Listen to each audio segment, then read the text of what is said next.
We're experiencing a very strange New Year weather here. At this time of the year, it's usually very hot and the sun is out in all its might. But this January, we've just started off with storms and hailstorms and more storms and wind and rain. I'm not complaining anymore. I really love the rain like I loved when I was a little girl. It reminds me of how we'd eat the hailstorms and how they disappeared in our mouths.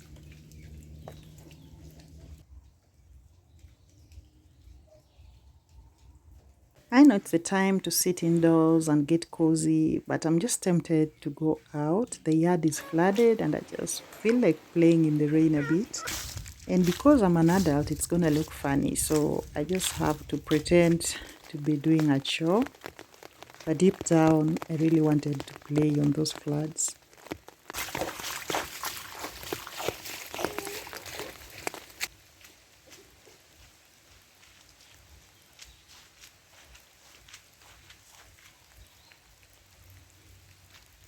The storm has damaged a lot of banana trees, but let's just harvest because we can. We have some ready bananas, and before they fall onto the ground and get damaged, I think I'll just pick them and enjoy some rain time. This is the kind of bananas we ripen. It's not the ones that we cook. The sweet bananas, the tiny sweet ones. I think I harvested another one about a week ago. There are plenty here. I just love how things come to life after the rain. Look at the chickens celebrating. The leaves, it feels like it's some autumn here. I love to see the raindrops on all the leaves and on the grass, and it's just so nourishing to the soul. So I'll keep the banana here so the water drips, then we can store it in a very warm place because the warmth is what makes it ripen fast.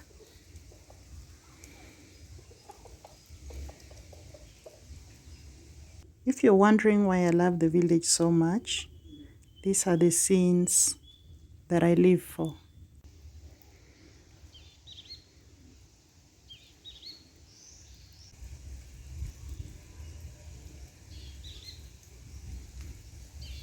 So because the rain came with a lot of wind, we have a lot of leaves on the ground, and I'm just gonna sweep a bit. Don't like to see our yard dirty. Please don't worry about my back. It is very okay. I've done this since I was a child and I don't have back problems. And as one of you put it, all our joints were meant to move in different directions. So is my waist. The mango trees usually shed the most and they also fruit the most. So it's no loss.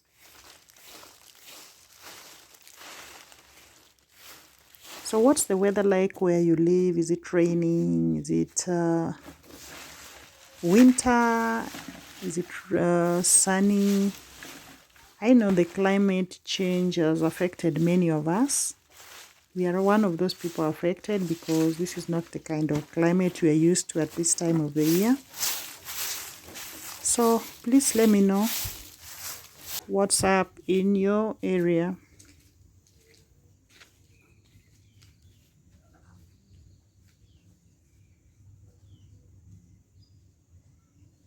It's a brand new year and a brand new planting season is coming up in about 2 months. Many of you have asked me about sweet potato farming.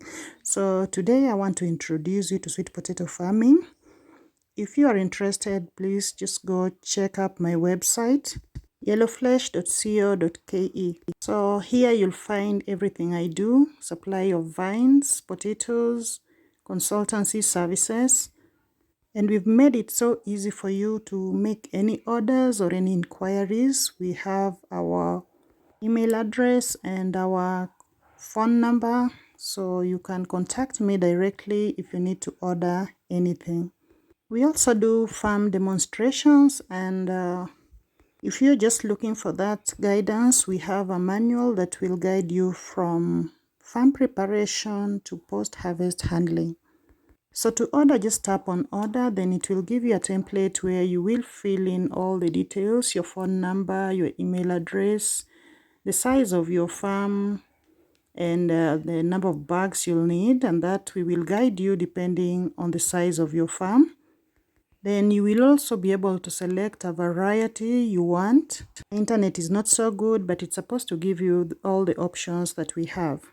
So once you're done, you just need to make your order, and with that, it's a confirmation. My website is professionally designed by Sprout Media, the best website designers in Kenya, creating high converting SEO optimized websites for Kenyan business.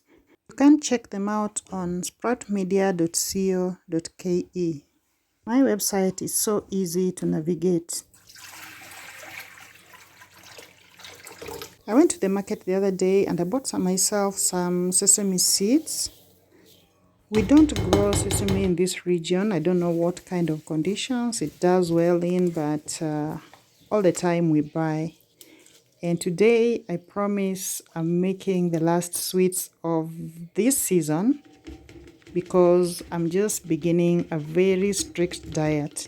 Many of you have lectured me on the amount of sugar I've been taking, and I'm taking that really seriously.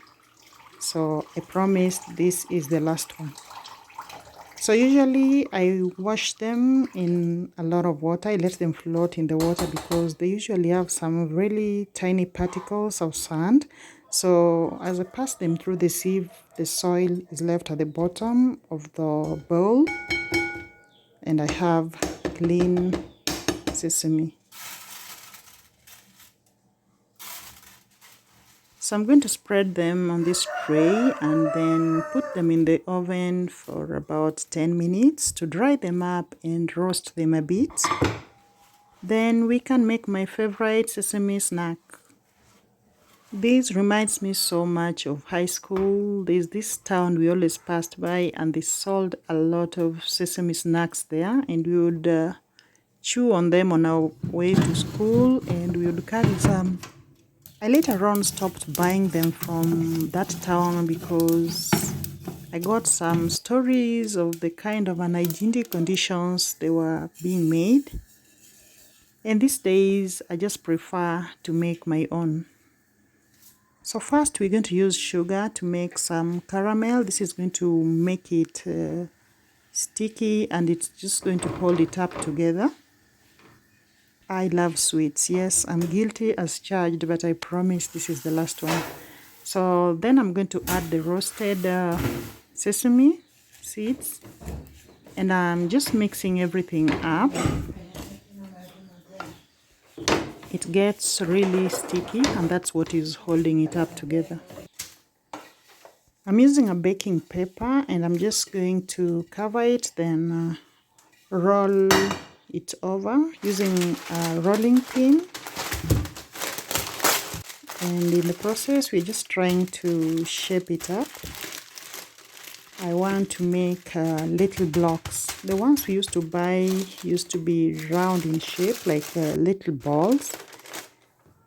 And the process of making those balls is what made it so disgusting that I stopped buying them. So the cutting should always be done when it's still kind of warm, though held up together, because once it is cooled down, then it's really hard to cut through. And it's also cooling very fast, so everything has to be done very, very fast. So what's your favorite snack? The snack you can make at home, not the ones you buy. Please let me know. This is one of my favorites. So this is going to go well with some hot tea on this cold, rainy day. Have you ever eaten this? Do you make it? Please let me know. If you have another way of using sesame seeds on your salads or anything else, please let me know. I'd love to know because I still have a lot in stock. So sweet and crunchy. On rainy days like today, it usually gets dark very early. Somehow the sun sets earlier. and even the cows are going into the shed very late today. It's already dark, but I still love the rainy days, and it looks like we are going to have more rain tonight. I still see a lot of lightning here and there, and I love when it rains and I'm sleeping. Bye bye guys, I'll see you in the next.